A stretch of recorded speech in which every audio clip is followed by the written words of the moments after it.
জীবনের সবচেয়ে কঠিন মুহূর্তগুলোতে মানুষ সবচেয়ে বড় সিদ্ধান্তগুলো নিয়ে থাকে, আর সেই সিদ্ধান্তই তার ভবিষ্যৎ নির্ধারণ করে।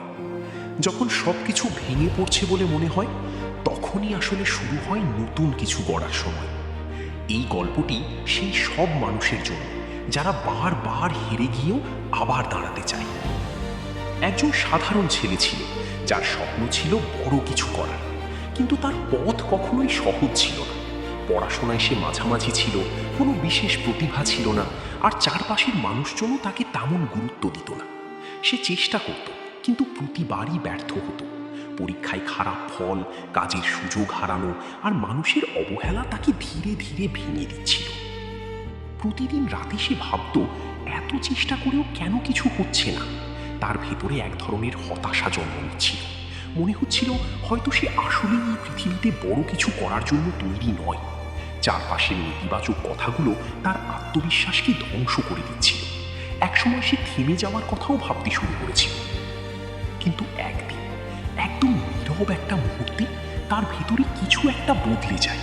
সে বুঝতে পারে হাল ছেড়ে দিলে তার গল্প এখানেই শেষ হয়ে যাবে, আর যদি সে লড়াই চালিয়ে যায় তাহলে হয়তো একদিন সে জিততে পারবে। এই ভাবনাটা তার মধ্যে নতুন শক্তি এনে দেয়। এরপর সে নিজের ওপর বিশ্বাস রাখতে শুরু করে। সে ছোট ছোট লক্ষ্য ঠিক করে প্রতিদিন একটু একটু করে নিজেকে উন্নত করতে থাকে। সে জানত বড় কিছু একদিনে হয় না, ধীরে ধীরে নিয়মিত পরিশ্রম আর ধৈর্যের মাধ্যমে সে এগিয়ে যেতে থাকে। মাঝে মধ্যে সে আবার ব্যর্থ হয়, কিন্তু এবার সে থামে না।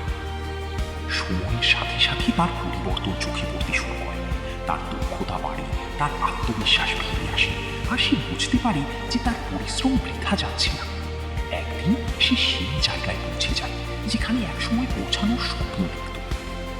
এই গল্প আমাদের শেখায় সাফল্য কখনো সহজে আসে না। এটি আসে ধৈর্য, কঠোর পরিশ্রম আর অদম্য ইচ্ছা শক্তির মাধ্যমে।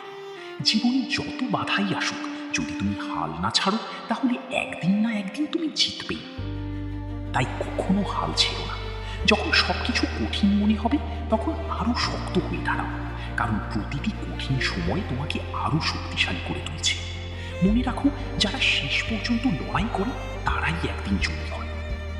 যদি এই গল্পটি তোমাকে অনুপ্রাণিত করে থাকে তাহলে ভিডিওটি লাইক করো, বন্ধুদের সাথে শেয়ার করো, আর চ্যানেলটি সাবস্ক্রাইব করতে ভুলবে না।